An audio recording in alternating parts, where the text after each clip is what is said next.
There's litigation in Wisconsin that's going on right now, and there is litigation in Georgia going on right now. So those states are still what I would call outcome determinative. Yes, there is litigation in Georgia. A suit was filed down there contesting the election in the Superior Court of Fulton County in the state court system. It's going to be assigned to a judge probably today, and then there will probably be an emergency hearing for the relief that is being sought down there. So these cases are taking place all over the country very fast, Jay. Yeah. They're moving very quickly. The Supreme Court of the United States is moving very quickly. Various jurisdictions are, because the time is running out.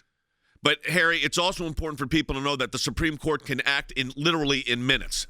Absolutely. And one of the things that we should keep in mind right now is that during the pandemic, the Supreme Court can meet via their own video conferencing. Yep. And that does not necessarily mean that they have to convene individually. And they can decide very, very quickly whether or not to issue an enjoining order. But the question that I have is Amy Coney Barrett. Yep. And there was so much cloud over her confirmation hearings about the election and coming to her, being able to rule on hearings coming to her about the election. Do you think that's going to be coming into play for these upcoming You're asking whether she has to abstain. She does not have to abstain. Each justice makes that own decision. She did not say she was going to abstain. And Than, you talk about something that was the lasting legacy of the president.